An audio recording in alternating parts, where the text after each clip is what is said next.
هذا الخالد من أهل الكويت ومتزوج وعنده ولد، وخواله من العراق.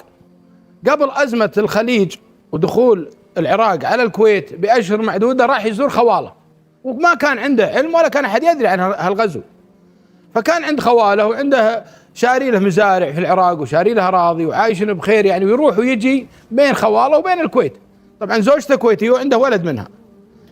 هاك المرة اللي راح فيها للعراق وقاعد مع خواله بدأ غزو العراق للكويت.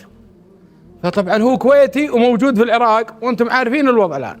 فقاموا خواله وأخفوه، وضعوه في مكان أمين لأنه كويتي وجنسيته كويتية وتواجده في العراق، والحين غزو والآن بدأت الأمور يعني سبحان الله تضطرب، والحدود سكرت والأمور سبحان الله صعبة جدا، ولو مسك هذا ربما إنه. فقعد عند خواله 3 شهور إلا أنه طقت جوله ما يبي يرجع. هم كانوا في البداية يظنون أنها بسيطة وبترجع وبيصير فيها حلول سياسية، ولكن الولد لا، شاف أنها بتطول وهو يبي عياله ويبي أهله. فقال خواله أنا أبغى أرجع. قالوا له وين ترجع؟ البلد ماخوذ وأنت الآن في ظروف صعبة واسمك كويتي ومسكوك والله أنت روح فيها.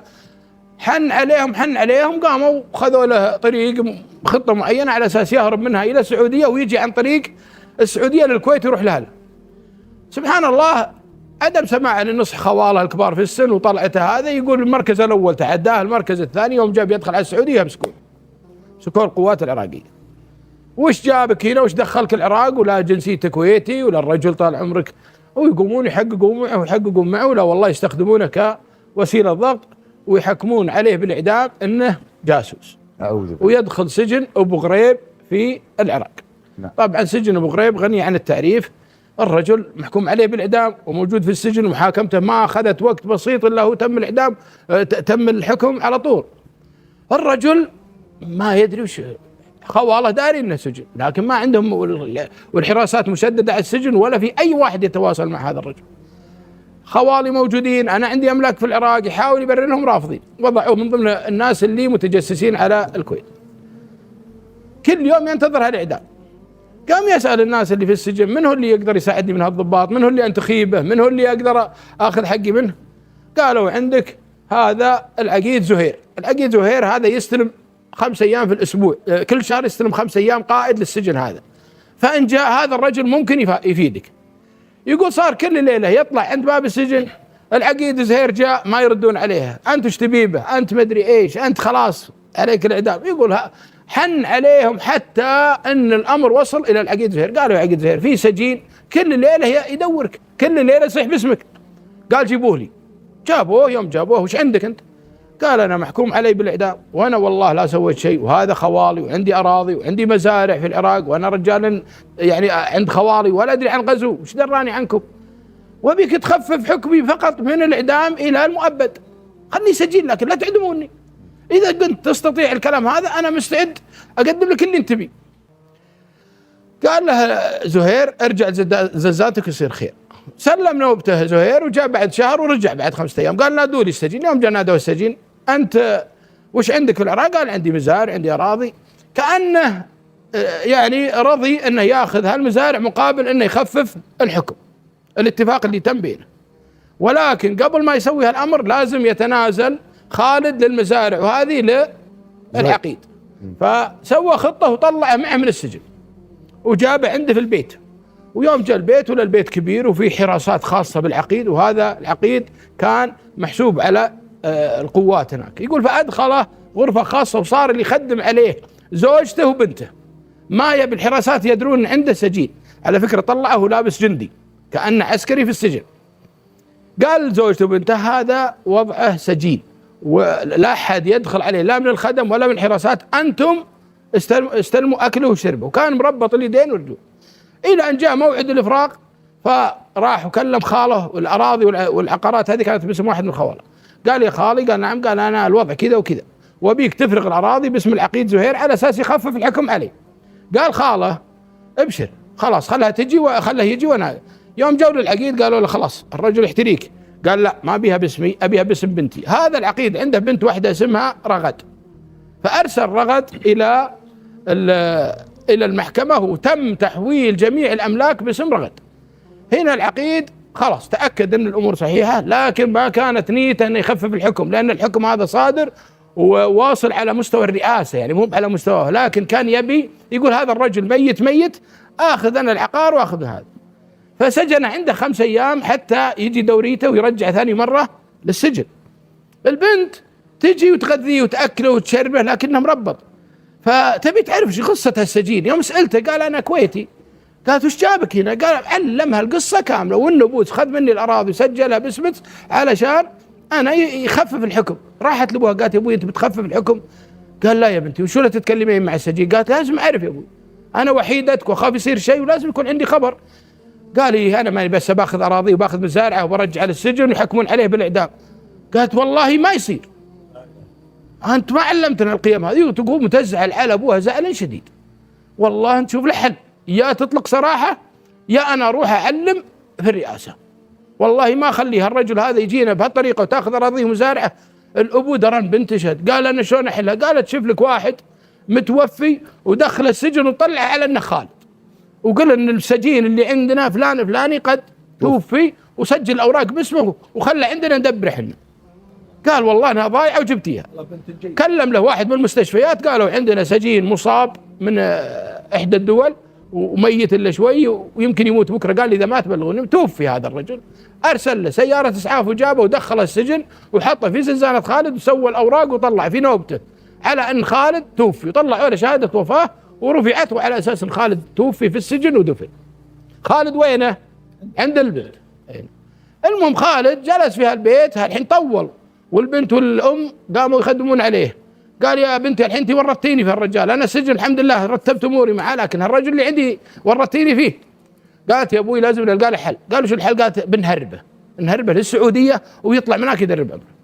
جت له وقالت له يا خالد حنا ان شاء الله باذن الله. قام خالد ظن انهم خادعينه، لا البنت ولا الابو، من خلال المده طالت وفي نفس الوقت خذوا اراضيه ولا سمع منهم وعود. فحاول انه قال انا اذا جت البنت بخطفها واحط لها سكين في حلزه ولا شيء واخليها رهينه لين امها اطلع من هذا ولا يعلمون وش انا عليه. الرجل مستوموت، ما جاء حكم بالبراءه او حكم بالتخفيف. فكان عنده مزهريه وهو مربط، كسر المزهريه وخذ قطعه منها، لكن هالقطعه شقت يده صارت دمان تنقط. يوم جت البنت اثرها جايبه عباء وشيله بتلبس اياه بتهربه ولا الدمان تنقط. قالت وش فيك؟ انت بتنتحر؟ قال لا والله ماني منتحر، بس اني انا. قالت لا ابشر بعزك وان شاء الله بتطلع من هالكلام. لا والله الموضوع تغير عليه. ربطت الجرح واعتنت فيه، جابت عندها حارس شخصي مربيها وهو كبير وهي صغيره. قالت شوف هذا الرجال ابيك توديه على الحدود السعوديه، والله يا نصيب شيء لا عاد ترجع تراك بتموت. وكانت قويه البنت. قال ابشري، وتلبس خالد العباه والشيله وتركبه مع الرجال وتعطيه بطاقه من ابوها عدم ممانع، لان ابوها كان يعني مسؤول في الحزب البعث. وقالت لخالد قالت شوف يا خالد انت بتروح الحدود السعوديه، واذا خلصت حفظك بيت شعر تعطيه السواق يرجع لي. جاب لي السواق بيت الشعر فانت في امان، يعني عرفت انك في امان ولا خدعك. وما جابه تراني بذبحه. وهذا من ذكاء البنت.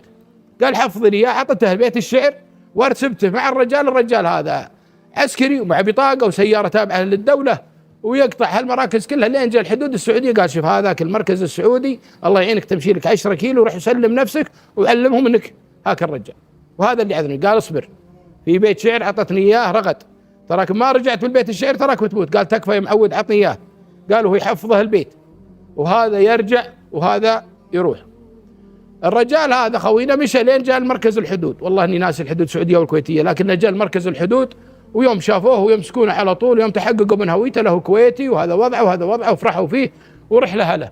وعلى قولة القال يوم جاء زوجته كانت حامل وجابت بنت ومسميتن البنت أسر اللي هو من أسر زوجها. اي فقال لا بنغير الاسم ونسميه رغد. شوف الواقع. قالت ليش؟ بنت صدام رغد. انت بتسميها؟ قال لا رغد اسم عام وانا احب هالاسم هذا. ما علم زوجته عن فعل هالبر البطولي لا. وشال معروف المرأة هذه. طبعا الحمد والشكر لله رجعت الامور ورجعت الكويت، وقام ينشد خواله عن هالمرأة. وش اخبارها؟ قالوا تزوجت لها رتبة عالية. الله. وش علومها؟ قالت والله كل شيء امورها تمام. عاشت رغد في العراق وهو عاش في الكويت، ولكن يتواصل معها عن طريق خواله. علومها قالت امورها زينه إلى أن جاء عام 2003 اللي هي طال عمرك طيحت الحكومة العراقية. رغد كانت محسوبة هي وأبوها على هذا، أخذ بيتها، والحقيقة يعني صار وضعها سيء جدا. زوجها قتل، أبوها أصيب في ظهره بطلق رائع، أمها قتلت في الظروف هذه كلها. صارت مع أبوها في بيت شعبي ضعيفة وظروفها صعبة. واللي ينقل الأخبار الخالد منهم الخوال، حتى أنها صارت تبيع خردوات في السوق. وقبل ما يتوفى زوجها كانت حامل، قعدت معه 16 أو 15 سنة ما جابت عيال. آخر سنة حملت وجابت ولد وارسلته مع خوالها في سامراء، وعطتها مصاريف، وهي تشتغل تكد على نفسها وعلى أبوها في هالبيت الطين ومنحاشة على أساس ما حد يكتشف. خالد سأل عنها، قالوا ترى هذا وضعها وزري. قام يرسل فلوس الخوالة، قال انت ابوه تفقدوها، شوفوا وضعها. قالت هي لواحد من خوال خالد انا يا معود ابي لي بيت بس مكيف، لان ابوي مريض وتعبان وظروفنا صعبه. قام خالد وطرش لها هاك الفلوس واشتاجروا لها هاك البيت، وكل ما احتاجت حطوها. تساله تقول انتم ليش تساعدونا يا خوال خالد؟ ما تدري ايش السالفه. قال احنا نتفقد المحسنين والضعوف ونعطيهم. مرة مرتين ثلاث، يوم جاء ذاك اليوم ولا الوضع صار قوي في العراق. خوال شو اسمه خوال خالد، خالته اللي تربيه توفيت، وخواله راحوا لإحدى الدول الاسكندنافية شمال العالم. فقامت رغد تبي تسافر هي وابوها مع خوالها، ولا عندها إمكانية. فكلمت الرجال قالت في إمكانية؟ قال ابشر بشوف. دق على خالد، قال يا خالد، قال اقول شوف الجواز طلعها للأردن وتسفرها اليوم قبل بكره اللي انت بيه حاضر. حتى أن صرف عليها أكثر من 600,000 ريال سعودي، ما يعادل 600,000 ريال سعودي. طلعها الأردن هي أبوها وسفرها حتى وصلت للسويد. هي دولة في السويد الظاهر. يقول يبقى السويد يستقبلونها خوالها وتعيش هناك معززة مكرمة مبسوطة ولا خير ونعمة. صار يتواصل معها خالد، صار يتواصل معها الخال. قالت شوف أستحلفك بالله ليش سويت فينا مبالغ كبيرة أنت تصرفها علي.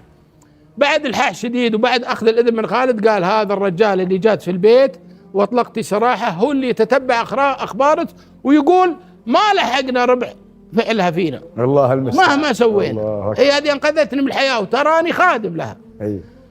المرة قامت تبسيط، ذكرت خالد، ذكرت الموضوع هذا كله. دارت الأيام، زوجة خالد جاها علم من الخوال أنه يصرف لها على حربة غريبة.